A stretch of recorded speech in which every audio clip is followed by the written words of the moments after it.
So this actually is not my car. This is my wife's car. And she decided she wanted to get into cars about 3 years ago. And so I was kind of surprised. I was like, really? After 7 years of marriage, you'd like to get into cars now? I'm like, well, of course. That'll be awesome. That's probably one of the only good things I could maybe find for you. So after a couple of weeks, I told her to go Google and just figure out what kind of car she wanted. She came back and said, I want a Miata. I'm like, cool. I don't know. There's lots of cool cars up there. So, as it would be, 2 weeks after that conversation, I was walking through a field on one of my afternoon strolls and found this. Sitting on a couple of tree stumps and jack stands, forlorn in a farmer's field. It's pretty rough. I mean, out of all the examples of NA Miatas, I feel like this is one of the worst. But we were able to agree on a price with the guy and got it home. And then for the next winter, my wife and I got it mechanically working.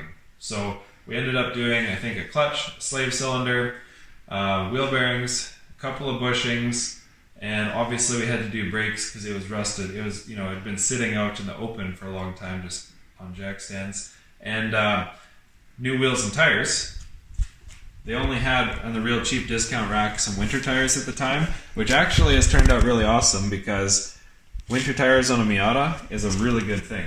So, it originally is from British Columbia. I'm pretty sure it's from Kelowna, and if you've ever been to Kelowna, there's a lot of Miatas just flying around. So, I think this is one of those. It's pretty rusty on the bottom side, but someday, if I like it that much, we'll fix it. Isn't this like the most winning car that you have in the entire fleet? Well, that you won, actually.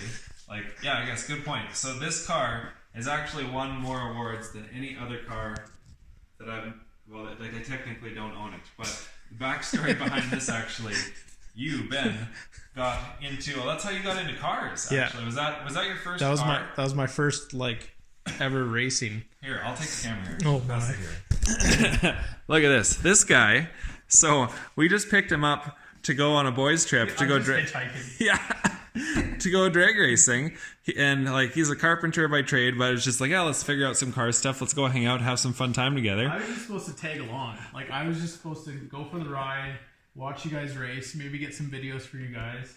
Well, I mean, that's how it starts. We got to get people hooked. And this was probably the best. We got you hooked the best way possible.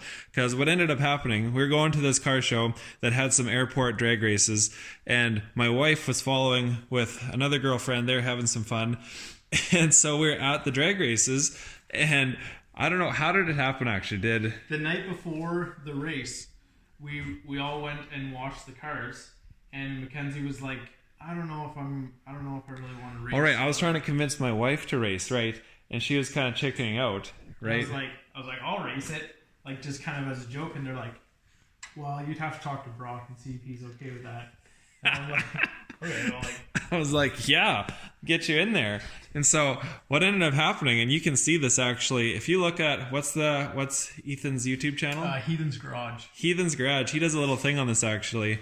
Ben goes in on. We put you in on street legal. Yeah. We put you in the street legal class with my wife's Miata, and had never drag raced at all. You had never been down the track. We were I knew starting from nothing. You were starting from nothing. Nothing again. You're a smart guy, but you just had never experienced that before. No. Yeah. And so we were Googling this and just kind of coaching you through this. And then the next day, he goes out and ends up winning the whole street legal class with my wife's Miata. That was a blast.